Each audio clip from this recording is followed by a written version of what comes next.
Welcome to this introduction to Surah Al-Muminun, also known as the Believers, which is chapter 23 of the Quran. The name of the surah is a divine declaration derived from its very first verse. Successful indeed are the believers. The surah opens with a guarantee of paradise for those who uphold specific virtues, outlined in the first 10 verses. These virtues include humility in salah, avoiding vain talk, modesty, and trust, all leading to Al-Firdaus, the highest level of paradise. This surah was revealed during the Middle Meccan period, a time of escalating tension and severe social conflict. Historically, this period coincided with a devastating famine in Mecca, serving as a backdrop of hardship and a divine warning to the Quraysh.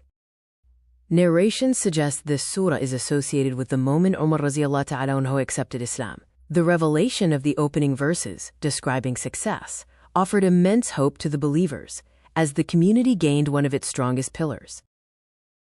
The central theme is the invitation to accept and follow the messenger.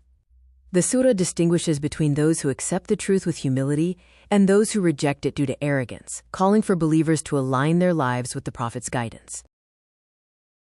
The surah invites deep introspection, challenging deniers to consider their own biological creation, from humble dust to a living soul. Your own existence is an undeniable witness to the truth of oneness and the hereafter.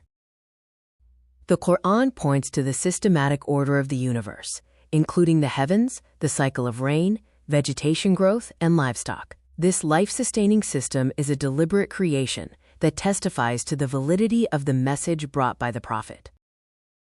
The surah recounts the stories of the prophets, including Nuh, Musa, and Isa. These narratives serve as legal and historical arguments, proving that the message of oneness has been consistent throughout time. The objections raised against Muhammad ﷺ were not new. Ignorant people of the past hurled the exact same accusations at previous prophets. History vindicated the prophets and condemned their deniers. Allah sent one religion through all his messengers. All prophets belong to one single community. The sects seen today are human inventions. Muhammad ﷺ did not bring a new faith, but restored the eternal one. Meccan chiefs believed wealth and power were signs of Allah's love. The correction is that material prosperity is not a barometer of truth. The only standard for honor in the sight of Allah is faith and righteousness. Wealth is often a test, not a reward. The famine striking Mecca was a divine shake-up, designed to soften hearts and lead people back to the truth. If a calamity does not lead to humility and repentance, it is merely a precursor to a more severe punishment. Despite persecution, Allah instructs the Prophet and the believers to defend themselves with that which is best. The moral superiority of the believer is maintained by patience and high character, repelling evil with good.